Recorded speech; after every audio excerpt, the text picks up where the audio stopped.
ce qui est positif, c'est qu'il y a du monde, c'est qu'on est là, que tout le monde est là, que tout le monde a envie de discuter, que le résumé que nous a fait, assez long mais très technique et très précis, que nous a fait Mathias, mais qui était essentiel, c'est de bien comprendre tous les arrière-plans du monde de l'argent, de la manipulation, et que souvent, en général, quand on met des symboles ultra-violents, ultra-contestataires, c'est souvent pour cacher qu'en fait, il y a beaucoup de ralliements.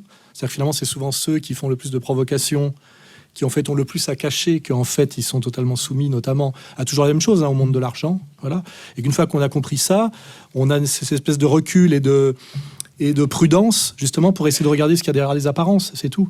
Et puis après, il y a la question très importante, c'est pour ça qu'on tenait à ce qu'il y ait Joe, c'est on parle de son point de vue. Son point de vue, c'est objectif, c'est-à-dire de là d'où on voit les choses. On n'est pas tous nés au même endroit, on n'a pas le même âge, on n'est pas de la même origine sociale, on n'est pas de la même origine ethnique, et il n'est pas question de nier l'autre.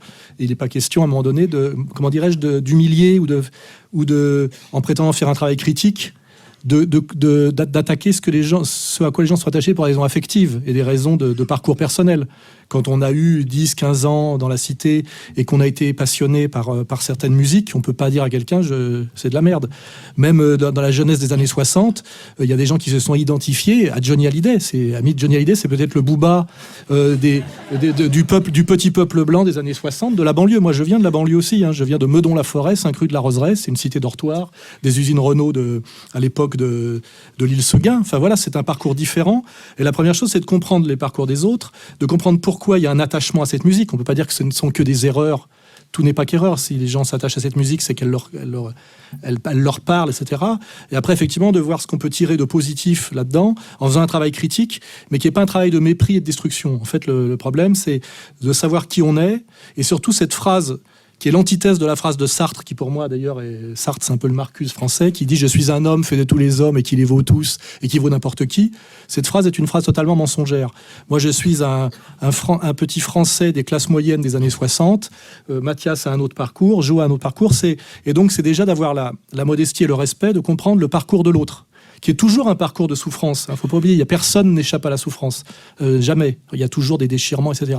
Mais c'est d'essayer de comprendre d'où vient l'autre et de voir après dans quelle mesure, compte tenu de ça, ce qu'il veut dire, et puis si ce qu'il fait est respectable ou pas. Moi, quand je critique certains acteurs de rap, c'est pour leur mensonge, c'est pour leur inauthenticité, c'est pour l'effet négatif qu'ils ont sur les propres gens auxquels ils s'adressent. À la limite, moi, le rap, je m'en fous, et je vais faire une remarque, c'est que sur le livre de Cardet que j'ai coédité, sans avoir touché une ligne d'ailleurs, parce que voilà, c'était sa légitimité, c'est pas la mienne, c'est pas à moi de parler du rap ou d'expliquer, etc. C'est pas ma génération, j'en écoute pas, et j'ai horreur, moi, quand justement à l'époque de Jean-François Bizot de Actuel, c'était un mec de 65 ans aux cheveux longs qui adorait les jeunes. Je veux dire, on adore la jeunesse de sa génération. Moi, je me balade pas en patin à roulettes en faisant des sourires aux jeunes. Je veux dire, il y a un côté pédophile là-dedans, vous voyez. Voilà. Donc moi, j'admets que le rap, ça ne me parle pas spécialement, mais j'essaie de comprendre pourquoi ça parle tant à des plus jeunes. Et je vois que c'est des jeunes en France qui écrivent en français. C'est-à-dire que c'est aussi une école de l'écriture en bon français.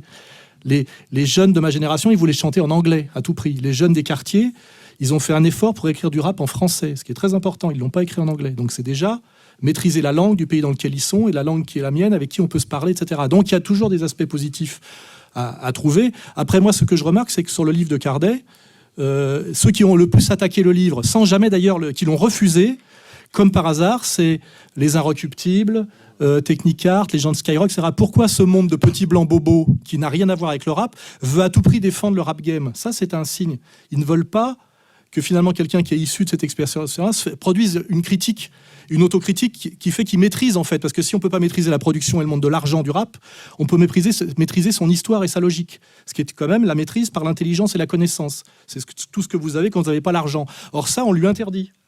On lui dit ce que tu dis, c'est des conneries, l'effroyable imposteur, etc. Et tout ça, c'est dit par un type que j'ai connu, qui est comment il s'appelle là, Cachin, que j'ai connu, qui venait à mes réunions quand j'étais au Parti communiste à l'époque, puisque c'est un enfant d'une figure historique du PCF. Et on a dit, qu'est-ce que ce blanc finalement de l'élite de gauche qui a mon âge, qui a 50 ans, pourquoi à un moment donné, c'est lui qui décerne le droit ou pas le droit de faire une critique du rap? C'est ça la question à poser.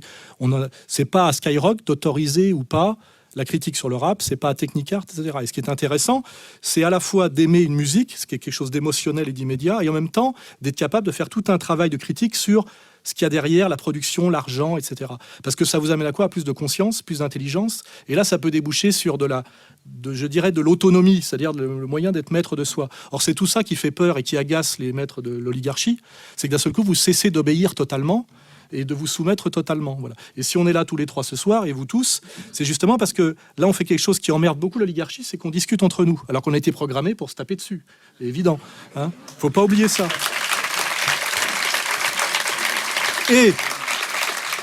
Et pour finir, c'est jamais de la soumission. C'est pas d'un seul coup, je vais dire, ah, c'est génial le rap. C'est pas vrai, moi j'aime pas. Je vous le dis honnêtement.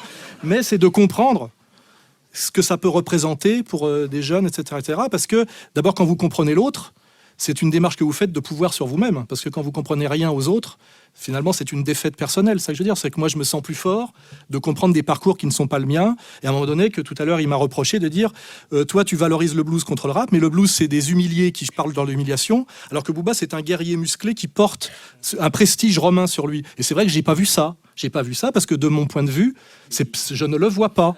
Et je dis, merci de me l'avoir fait remarquer, que c'est une des raisons pour lesquelles les jeunes aujourd'hui préfèrent Booba à Johnny Lee Hooker, c'est que Johnny Hooker, c'est encore un esclave humilié, alors que l'autre, c'est un type qui a pris possession de son destin. Malheureusement, je dis après, qu'est-ce qu'il affiche ? Il affiche aussi quelque chose qui peut, dans un deuxième temps, devenir négatif. C'est ça. Et là, la discussion intelligente s'instaure. Et c'est jamais oui-non. C'est tiens, tu m'as appris quelque chose. Je vais m'en servir. Et moi, je lui dis, quand je respecte Johnny Lee Hooker, c'est parce que pour moi, c'est comme quand je respecte Edith Piaf. Edith Piaf, elle chante la souffrance du petit peuple français.